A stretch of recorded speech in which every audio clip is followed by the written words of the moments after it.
They said you were the best in the parsec.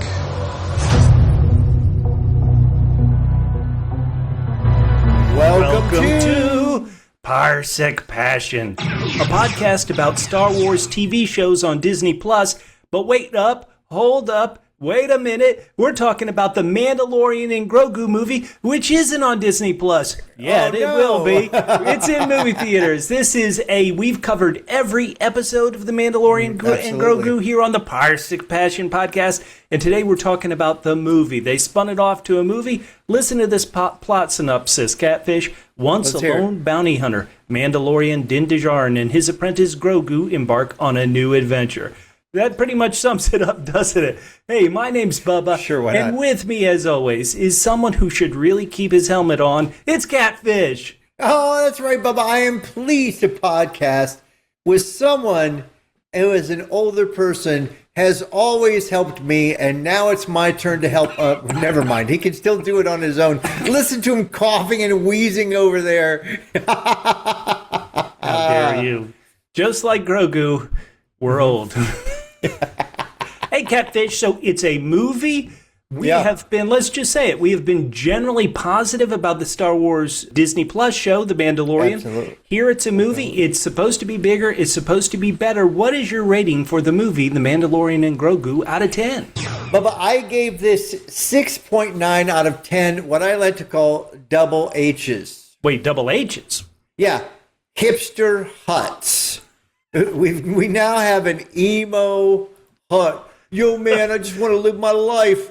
Look, Bubba, last year, I don't know, where have the bad guys gone? Last year, we learned in the new Predator movie that, some predators are cool. And now we have to be okay with huts. I mean, what is this? Hashtag stop hut hate. I guess, Bubba. I thought there was a mean phrase that I kept coming back to in my head as I was watching this movie, and I texted it to you. And this is my 2-word review of this movie: aggressively fine. Whoa! It was aggressively fine. How can you be aggressively fine? Just define that for us, Catfish. Just at every step you decide, we're going to make this just good enough. Huh. There's no spectacular moments. It's just fine here, and then it's fine there, and then it's fine over here. It really was a competently made, decent movie.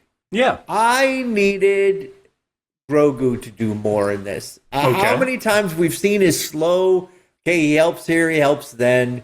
I needed to see more of him using the Force in this, but this has always been the problem we've had with this show. It's like sometimes they leave him behind because really he's overpowered. I mean, I think in the TV show, we have seen him use the Force more dramatically than we saw him use it here. Well, in the very last episode of The Mandalorian Season 3, he stops this giant explosion from burning or injuring anybody in this bubble around his Force. So yeah, he's done some very powerful things in the past. He does a few powerful things in this movie, but you're right. I don't think he does anything more powerful than he did there in the final episode of Season 3. Yeah, so this feels in a way like kind of going backwards. They're still keeping the same. That was the other thing that was aggressively fine out about it. I really didn't feel like they did anything substantial with their relationship. All right, they were really buddy-buddy. I would have liked to have seen Grogu become kind of more of a partner here. No, I agree with that for sure. So that's pretty much all I have to say about it. I thought it was well made. There was no real fireworks for me.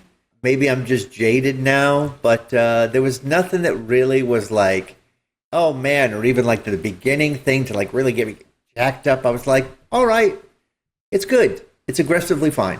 So Bubba, that's my kind of not great review of it. What about you? What did you think about The Mandalorian and Grogu? Catfish, I think we're going to be very similar, even though our ratings are going to be 1.1 away. Because I'm giving this 8 out of 10 double N's. Oh, double N's? Yeah, that's neutralizing nephews. Now, I went to see this with a regular character here on the Parsec Passion podcast, my nephew Paul. Okay. And when you send me with nephew Paul to a movie where the villain's main plot is to kill their own nephew, I'm like, this is the greatest movie ever made. Let me also say that this movie, and I tweeted it out on May the 4th after they had the little preview, this movie is done like a Bond film. How does every James Bond film work? Well, it begins in some crazy action sequence, in res, in some action sequence. Right. He resolves that. He goes to see his boss. His boss gives him a new assignment. He gets a new car, Bond does. Then he goes to the new assignment, and oh, wait, it's a bit more complicated than his boss let him on. That's exactly the format of this movie. They made a kiddie version of a James Bond movie set in the Star Wars universe. Now, there's a part of me... There were no Mando girls, though. Where are the Mando girls? Well, I'm going to get to that. Or the Grogu girls. Well, wait a minute. You don't think those Anzellans are rubbing up against the baby? No, let me say that when Disney took over Lucasfilm from George Lucas, one of the things everybody said is, ooh, this is real exciting. We're going to get lots of different types of stories in the Star Wars universe. We got a very adult version of Star Wars in Andor that you and I loved. They gave us a very kind of tween-centric Star Wars story in Skeleton Crew that was really good. And so here, once again, they're giving us a kiddie version of a Bond movie. But like you, so I'm 8 out of 10.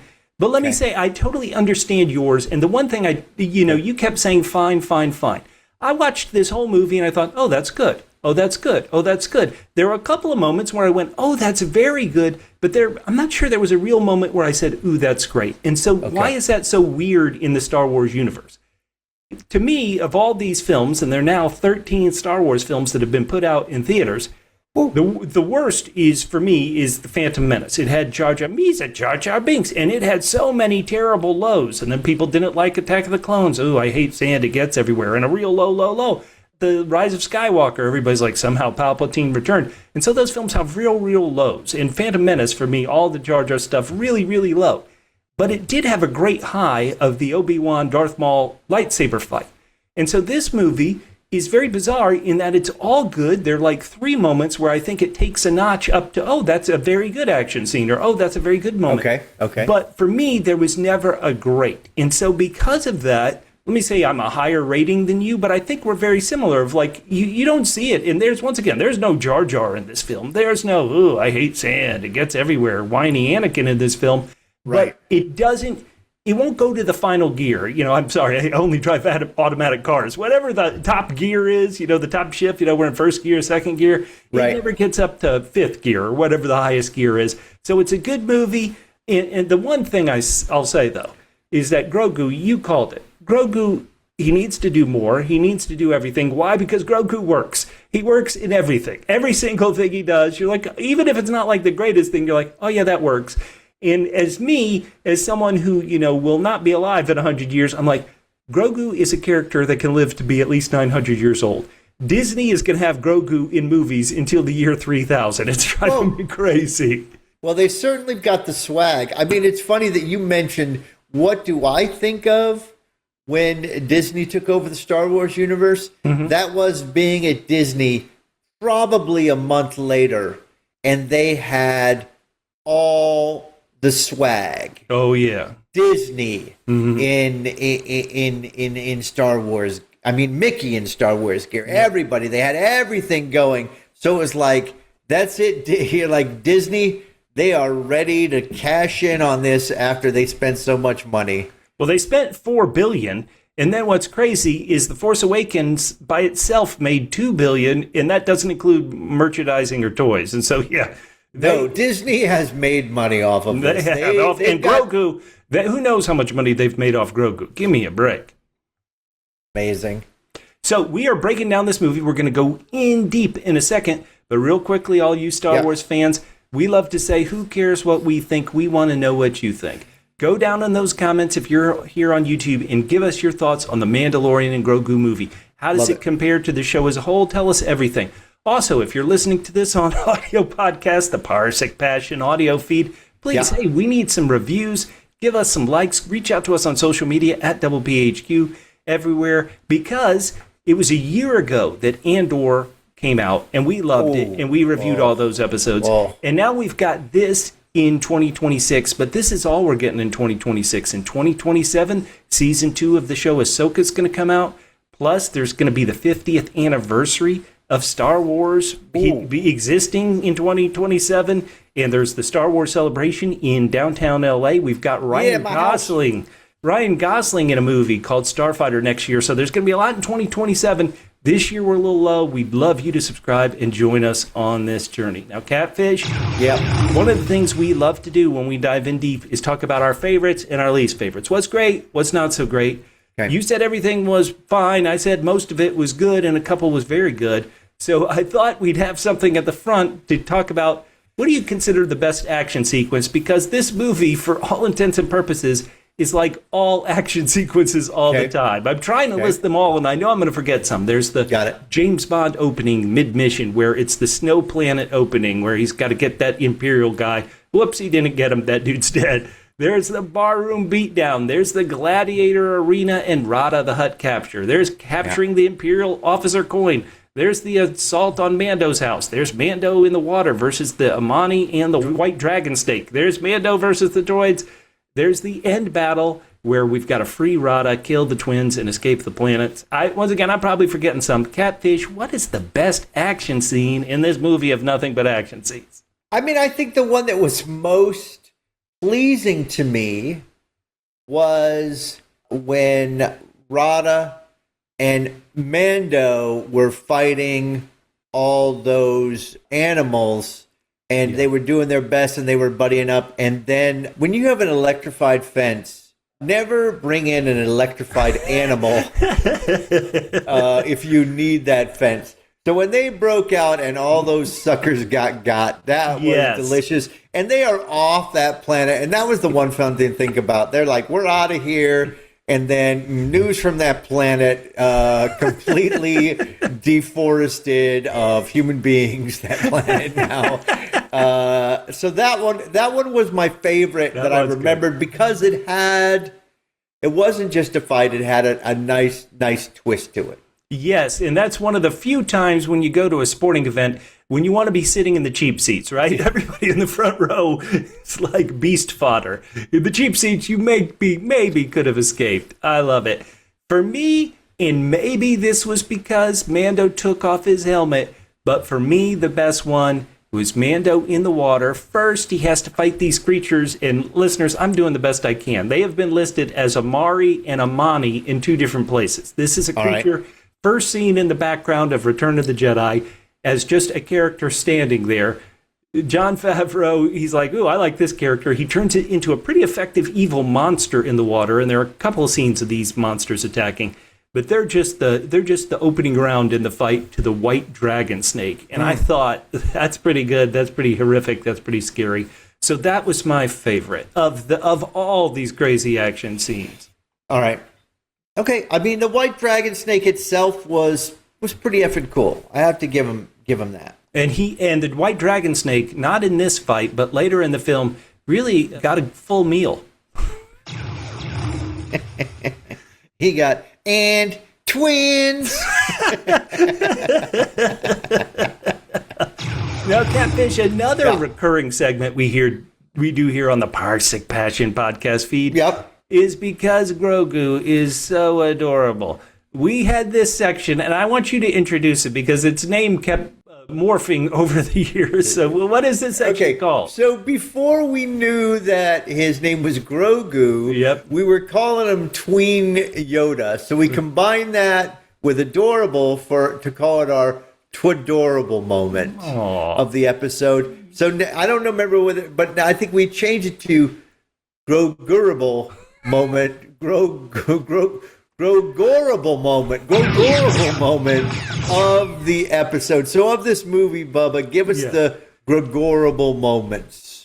Well, okay, so the first one I saw was, and this is later in the movie, so it isn't actually the first one I saw, but the one that got a good chuckle out of the crowd I was seeing it with is Mando's been injured. He was injured by that white snake dragon. He's been poisoned, and the villains are out looking for him, so Grogu's got to hide him. Grogu builds this little mud hut that's like a mini version of Yoda's hut from Dagobah in Empire Strikes Back. Now, the one thing that we know about Grogu is that he's being homeschooled and poorly. So he has not been learning math. No. So he builds this hut, and he uses the Force to push Mando into the hut. But it's too small, so you see Mando moving in, and you just hear this thud as his head hits the back of the hut. And Grogu doesn't learn the first time. He's like, well, maybe if I try harder. Or the second time, or the third time, or the fourth time. Way to go, Grogu. Take that, Dad. We also have and this was a funny moment, not of Grogu, but of Rada. The twins are like, Mando's like, you got a picture of Rada? And they're like, yeah, it's a little old, and it's like baby Rada, and he's just like goo goo goo goo goo. That was pretty funny. That was actually pretty funny. Like Mando is trying. They're like, go find Rada. What does he look like? I mean, that was pretty funny. I mean, it was such a. Also, it's a funny moment because it's just like you show a picture of a baby, like a baby. They're not going to look like that. Why I was going to say they need to do that in like a Sam Spade movie. Like, I need you to find my wife. You got a picture of her? Well, here's this one. It was 3. Yeah. Oh my God. Now I will say this. You know what? These aren't moments, but just sprinkled throughout. When Grogu would be walking, or when he was in the little sewer pipe and scurrying along, when he was climbing up the ladder, those were little cute. I mean, that's the thing when you're talking about. It's just gold. Just to see him walk is gold. I'm saying they're going to have him in movies till the year 3000 and beyond. It's ridiculous. A final one near the end of the movie is Grogu and Rada the Hutt playing in the surf at the New Republic Delphi base. At my audience, that got a couple of awes. So, once again, many Grogu moments we haven't even talked about. Like, you're right. Because this is a practical puppet, and because the Anzellans, his little friends that he flew in their ship with, are puppets, there's something unique about it. Like, you really think, oh my God, we've got to find a way. CG is great, and there's so much CG in this movie, let's be honest. But they've got to find a way, all these films do, to have more practical puppets, because these things look great. They really, really do. But which is the best, Catfish? What do you got as the best Grogu-able moment in the movie? I mean, I got to give it to you, even though it's what I like to call double S. Double S? Yeah, super sappy. It's Grogu and Rada, our hipster hut, playing in the surf. Yeah. And I was just waiting for Rada to do his patented belly flop. That killed a lesser man. Right. That would have been the most impressive thing, is if Rada tried to do that on Grogu, and Grogu uses the Force. Yeah. Hell Give us something. Hell yeah. I'm gonna agree with you, but the one that got the biggest laugh in my theater was the one of him shoving poor passed out, possibly dying Mando into the hut and smacking his head. Way to go, kids. All right, now, Bubba, we have, as always, because there was a lot of cracks in this TV show, and so we came up with our Mando-licious line of the episode. So, Bubba, what are the Mando-licious lines that you gathered from your mind after having seen this movie? Because you were definitely not writing notes during the movie. Oh, I was not writing the notes during the movie. No. My. To be honest, once again, I'm saying, the movie's just good, not great. But these jokes are good, or very good, not great. But there are a couple that are very good. One of them is the movie opens, in the James Bond cold open, there's this Imperial warlord. He's trying to, be a mob boss to this village and be like, I'll protect you. Long live the Empire. Long live the Empire. And then, of course, Mando, like James Bond, is totally ruining his scene. He's ruining his scene. And so this mob boss is telling to the people he's, influencing and torturing. He's running away, and he's like, hey, do me a favor, shoot Mando. Oh, yeah, long live the Empire. See ya. That guy was pretty good. That guy was like a very good comical bad guy, I thought. And so I love that as a funny line. The other one, and this is a very weird one that kind of flows into it. So Mando, if you remember the movie, Mando is trying to find Rada the Hutt. Oh wait, Rada the Hutt, he's kind of sold his time to be a fighter in the gladiator ring. So he has to go see Lord Janu, and he's like, hey, he goes to this bar. I'm looking for Lord Janu. They all are like, hey, nobody comes looking for Lord Janu. There's a big bar brawl. Mando beats up what feels like 12 different suckers. He breaks one guy's horn off his head. Ouch. Then he goes in and talks to Lord Janu. Lord Janu's like, hey, do you want to fight in the gladiator ring? Mando, after he's just beaten up a dozen people, I try to avoid violence. Nice. Nice. Mando, did you watch the last scene you were in? What are you talking about? Look, he tries to avoid it, but that doesn't mean that he doesn't participate when it's offered. Mando's line is, there is a try. So otherwise, most of the dialogue is very kind of dry. So I didn't remember any other lines from the movie. How about you, Catfish? You remember any other Mando-licious lines in this film? I didn't remember any other Mando-licious lines either. There was the emotional line that hit me that was so good when after Grogu saves Mando. And Mando finally recovers, and he says something like, the old protect the young, and then the young protect the old. Yeah. This is the way. And I thought, this is a great what you want to inculcate. If you have kids, and you brought them up, and you spend all this money on them, you want them to know, hey, listen, when I get old, you got to take care of me. If you've learned anything from Mando the movie, this means... when you're up, don't shirk your duty, pal. Right, hold on. He should have told him that before. He's like, you put me in the nursing home, which I wasn't big enough to fit in. You bang my... So for me, the Mando-licious line, I'm going to give it to this one at the beginning, because this one, the cold open villain was so preposterous. His long live the Empire as he's running away. I'm giving it to that from a Mando-licious line. I'm going to give it to I try to avoid violence. That's really good, because it turns out there is a try. Now, another recurring segment here on the Parsec Passion podcast, Catfish, was named after Greef Karga, the character played by the actor Carl Weathers. Carl Weathers passed away. R.I.P. Carl Weathers, great actor, been in so many loved films, and he was a loved character in this universe. So he couldn't be in this film, but we named this segment Greef's Beef. And so it was a big beef with something that happened in the episode. And so now, Greef Beef, do you have a big grief with something that happened in the film, or anything that caused you to say, I got a Greef Beef with? I mean, I said at the beginning, my Greef Beef of this movie is there was nothing that was like, yes, a spectacular moment or period that I was really excited and juiced for. And so I miss that. That's my beef with this movie.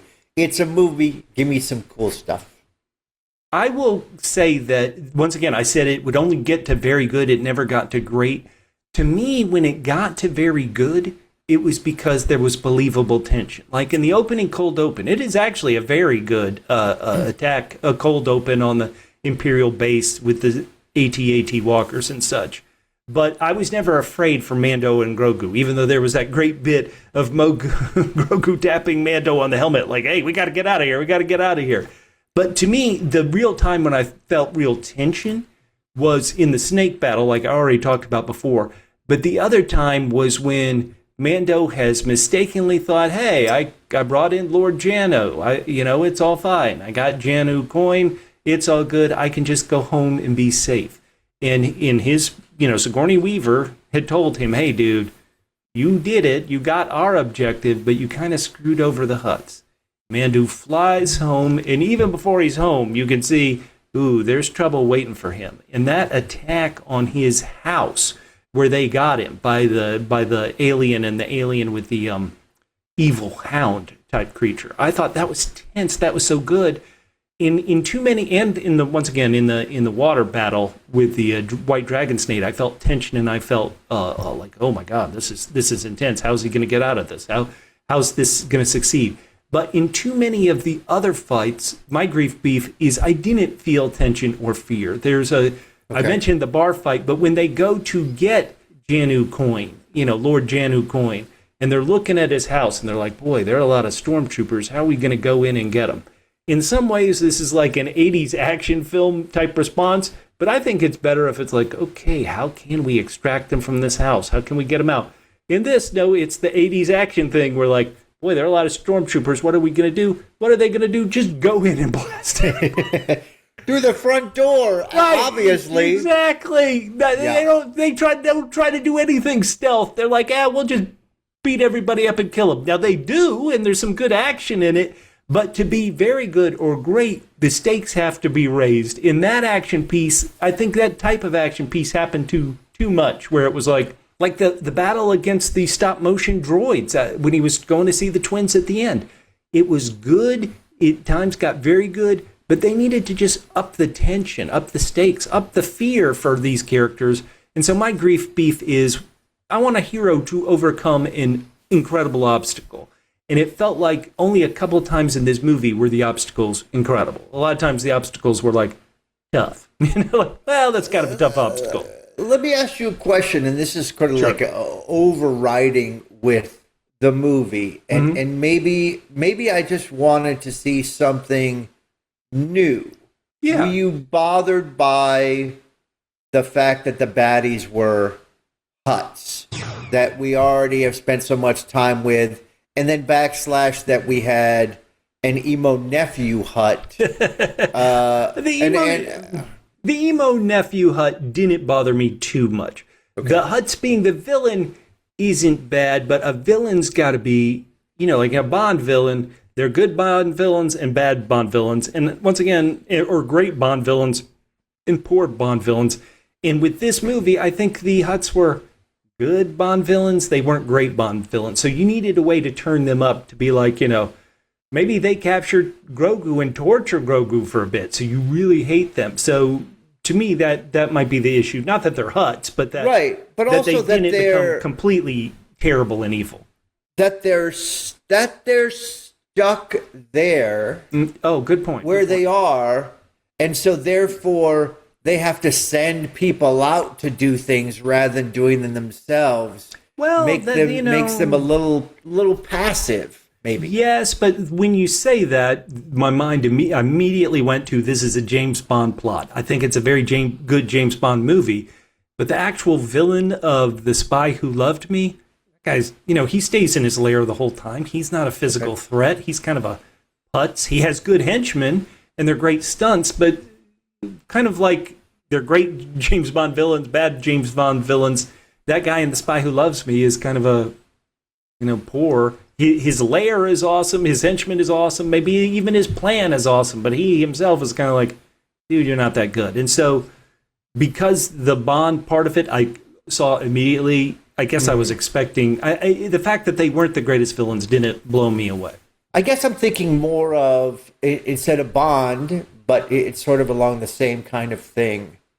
Like when you have Philip Seymour Hoffman as the bad guy in the Mission Impossible. Right. He was good though, and didn't he was always threatening Bond. He was always threatening Tom Cruise's wife, right? In that film, wasn't that the one he was doing? Right. And so that made you really dislike him most.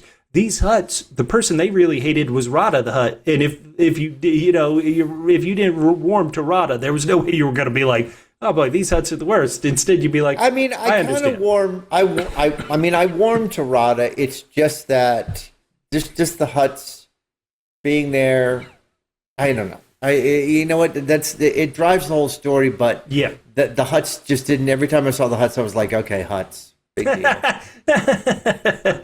Listeners, I know, jaded. No, listeners, we want to know from you. What did you think of these villains? What did you have a Greef beef? Boy, these names are so tricky. Did you have a Greef beef? Did you have a Grogu-able moment? Please, if you're on YouTube, go down and tell us. Everybody's opinion is valid. If you're listening to us on audio podcast at Double PHQ on all social media. Hey, we've been talking about our Greef Beef. The good grief is the thing we like best about the movie. Okay. The thing that, it can be something as simple as we've already talked about how Grogu is gold, or it could be something big and wonderful. Or I'll go first on my good grief. Yeah, go for it.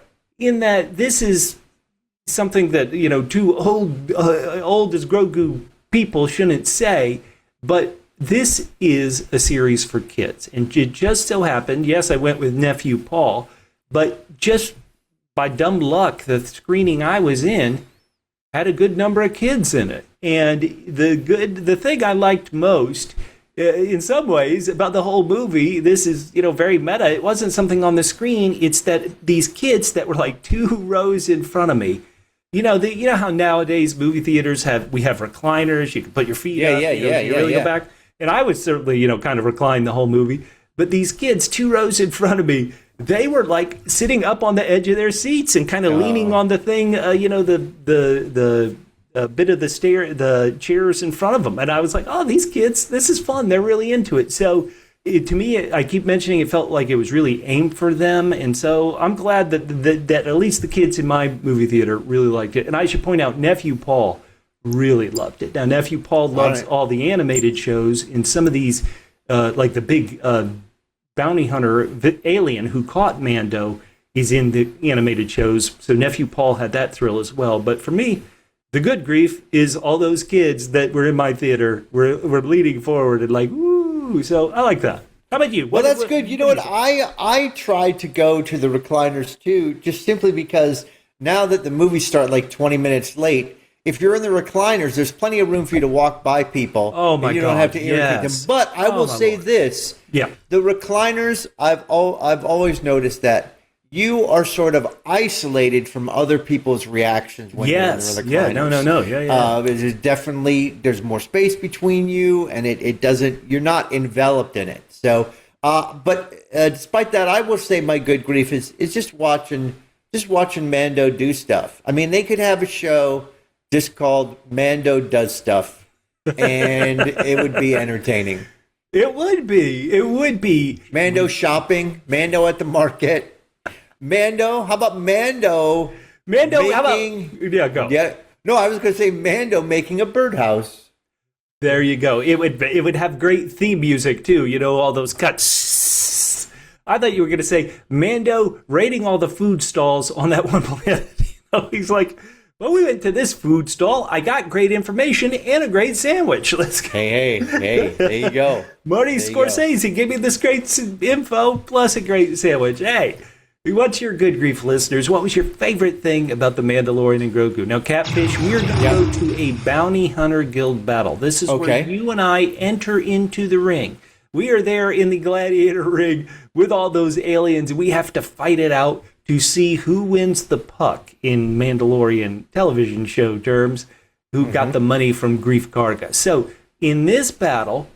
Yeah, we're going to do it, and we're kind of going to talk a spin on what you talked about earlier, how we both were like, we want to see Grogu be really an equal partner. We want this to be Starsky and Hutch. And so when do you want Grogu to start talking, and what should he say as his first words?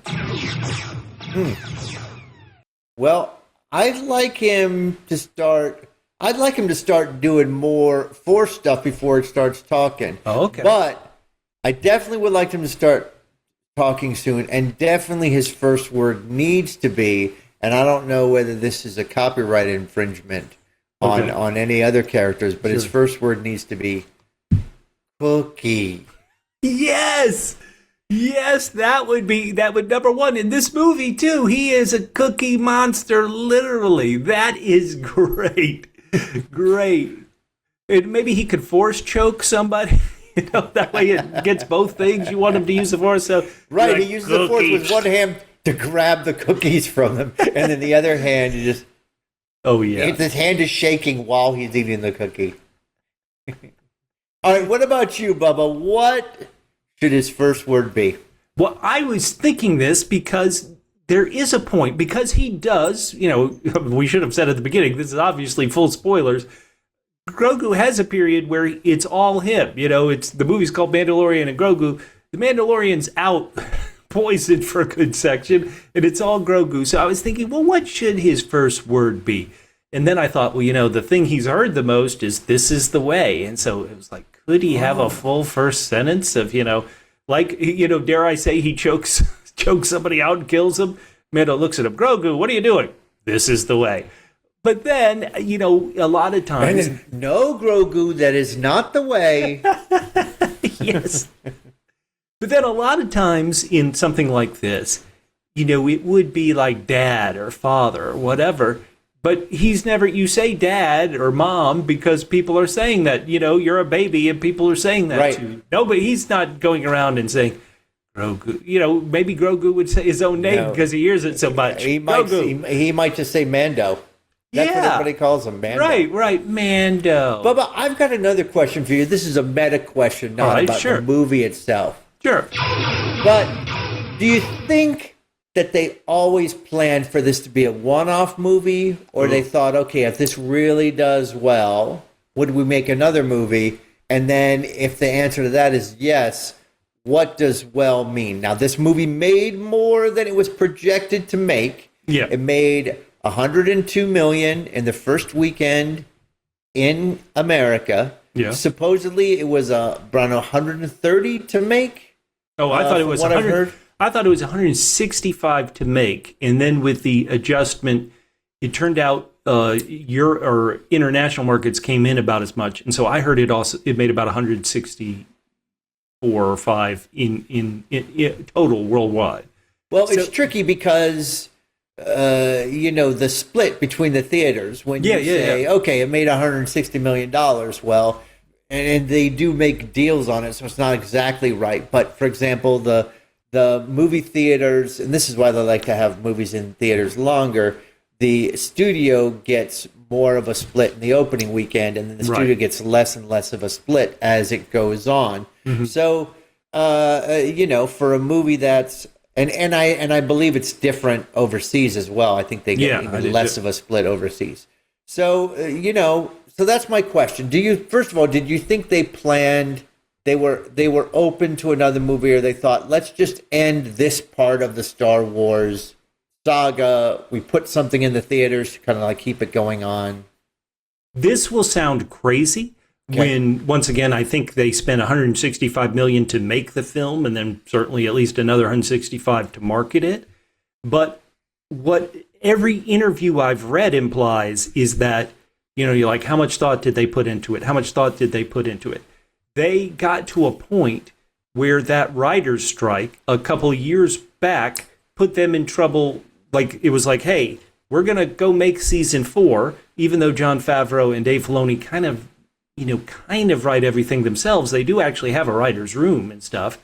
And so it was that writer's strike. And then Disney also saying, well, it actually is more economical for it to be a movie than a show, because a show doesn't get box office receipts. So it really sounded like they went to Favreau and said, hey, do you think you could turn this into a movie? This is not like he took the TV scripts and shrunk them down, because once again, he had a writer's room and other people in contributing. And so he just said, well, I think I could make a movie. Literally wrote the movie, and it became a movie from what it feels like is in 3 months. And it was, once again, completely new content. So do I think that they thought, well, it'll be a movie and then it could be a series like a James Bond series that I was just talking about? I'm sure they hoped, but a lot of times it really, in all these interviews, it feels like, oh crap, we've got the stages, we've got the crew, we've got all these things, but we can't make a show. Hey, make a movie. And so part of me wonders if they even thought that far ahead as to, this will be, they probably said, let's make the movie and then figure it out. I mean, I never sensed from, Jon Favreau was everywhere. I never sensed him talking about kind of a continuation of Mando and Grogu.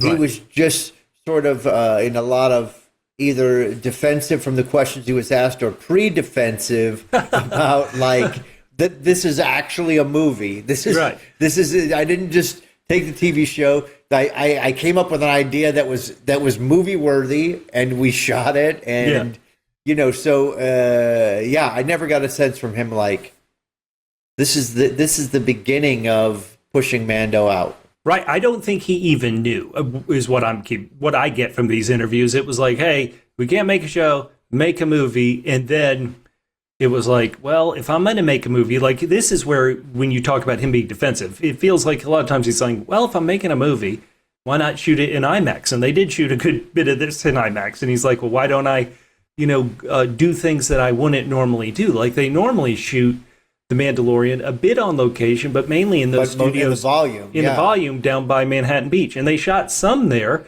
but he rented and built the street, where Martin Scorsese's Alien has the food cart.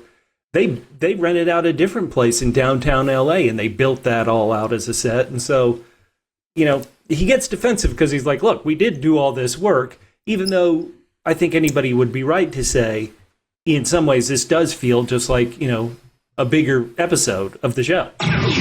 Right. So, and then my other question to you is, how many days on set? Oh, wow. Was Pedro Pascal? Wow. They list not just the person in the Mando suit, but they list also the stuntman in the Mando suit, and they list that in the credits. Right. Like the first three names in the credits are Pedro Pascal, Brendan Wayne, who does all the kind of gun work. He's John Wayne's like grandkid, right? Like he does all the gun work in Mando suit. And then I believe the gentleman's name is Lateef Crowder, who does all the stunt work in the suit. So yeah, if I had to guess, I bet, what do you think? 3 days? I mean, that water work would be tricky. Have you ever worked in maybe a week water set like that? Yeah, so maybe a week? What do you think? Yeah, I think a week. He's a lucky guy. Yeah. Well, this is the crazy thing. I see people say like, oh boy, Pedro Pascal, why would he want to keep doing this? And you're like, what, are you crazy?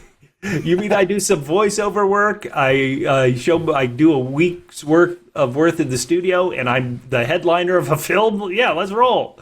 Every time. I'm going to get bunches of money for a bunch of ADR work. Yep. Now, I forget if I mentioned this on the show, on the older podcast for Parsec Passion, but I used to work at the University of Spoiled Children, the University of Southern California. And one of my students came up to me and was like, oh, why didn't they tell me you were a big Star Wars fan? I was just an extra in this scene that they filmed for Mandalorian Season 3. And I'm like, oh, really? Oh, how do I get to do that? I want to do that. And it was like, yeah, hey, so, you tell me, Catfish, what would be the best thing? Would you rather be Sigourney Weaver? How many weeks do you think Sigourney Weaver did on this film? She has to do a day in the X-Wing cockpit.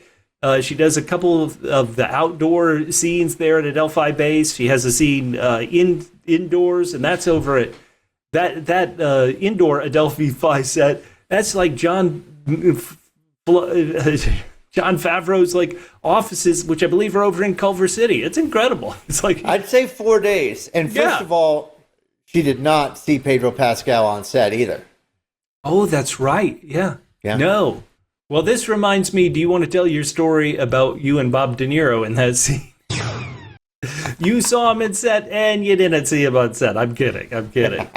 Wait, anyway, this is fascinating stuff. And people, I apologize, if you're listening to this, you're like, hey, I want breakdowns of the movie.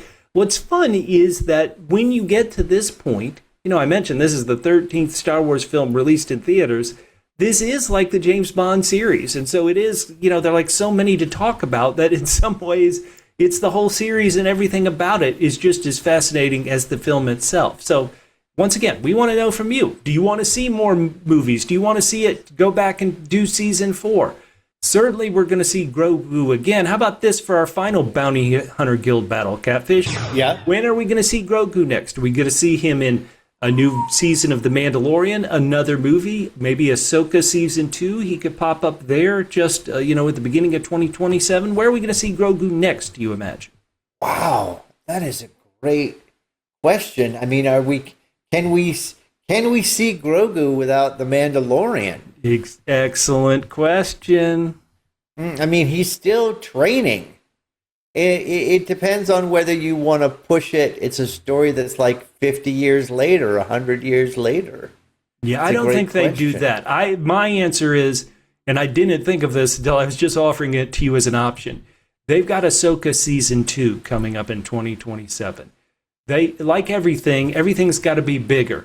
How do you make Ahsoka bigger? And Ahsoka's already had scenes talking to Grogu in both The Mandalorian and the Book of Boba Fett. That's where she'll see him. Mando and Grogu will show up in Ahsoka Season 2. That's my guess. Okay, that's a great guess. And again, as a reminder, Pedro Pascal will not have to be on that set at all. He will not. Hey, he will not. We want to know your thoughts on this. Where do you think we're going to see that adorable Grogu next? And if you say at the Disney parks, in Target toy stores, yes, that's correct.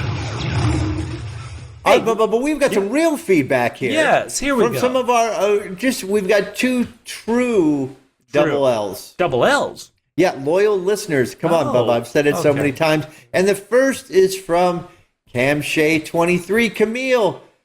Cam says, I love the Mandalorian and Grogu movie. It had everything a Star Wars movie should have. Great characters, action, adventure, and a good story. 10 out of 10 double G's. Double G's? Gallant Grogu. Oh, he showed bravery to save Mando, and he's still the cutest. I want him to snuggle in my armpit. Oh, when he was snuggling in Rada's armpit, heck yeah. All right, well, we need to know whether we need to have some sort of legal thing so that Cam Shea cannot get with 100 feet of him. And Link Hogthrob at Link Hogthrob says, as for Mando, the line that completely cracked me up was, big pipe, eh? As Grogu and one of the Anzalians were walking past it. Those little guys stole the show. Oh, there you go. Music was kind of an 80s vibe or something, more distracting than additive. Oh, did Fun you think summer that? movie. Well, the music didn't bother me. Yeah, me neither. No. He said it was a fun summer movie, and he's got something that both of us should focus on. He says, don't think too much, just enjoy. That's specifically to me, probably. Well, hey, so yeah, the Anzellans, I mentioned those were puppets. One thing that I could tell, and maybe I've just seen too much of this, I mentioned that the robot droids that guarded the Hutt's lair was stop motion animation, but stop motion kind of smoothed out through digital effects. It looked great. I could tell Mando's new ship, his Razor Crest 2.0, I could tell watching it that at times it wasn't a CG model. It wasn't CG. It was an actual model being filmed like the original trilogy. This thing does at times look great. The puppets look great. And like I said, there are times when I would watch that ship and I'd go, there would be something about the way the light hit it. And I go, I think that's really the model. So, hey, it is great to hear our double L's loving this movie. We are not going to have another podcast on this Parsec Passion feed until Ahsoka Season 2, which is in 2027. So we need you, if you're audio podcast listeners, to please subscribe, give us a review and a comment, and let us know that you're listening to us there. If you're here on YouTube, donate for Bubba's airplane ticket to go to the Star Wars celebration here in Los Angeles. Hey, I wonder if I already have tickets for us like we did before Catfish. Damn, excellent. I'm so excited. Hey, yes. If you're watching this on YouTube, the one thing we love is we love talking to you. So go down in those comments, let us know what you thought. Hit the thumbs up. Please give us a like, subscribe, hype if you're a hyper. And we want you on this journey with us when we see Grogu next for sure. For everybody here at Double PHQ, my name's Bubba. You can find me on social media at Fit and Trim. That's FITTENTRIM at Fit and Trim on social media. And I'm Catfish. You can hit me up at G to the Man. That is GEETOTHEMAN on Instagram and Blue Sky. And we'll talk to you on the next episode of Parsec Passion. Man, Why didn't they have him come back? They should have. His twin brother. They never should have killed him. What about if he was twins and it was just two of him? The twins. The forest will kill you.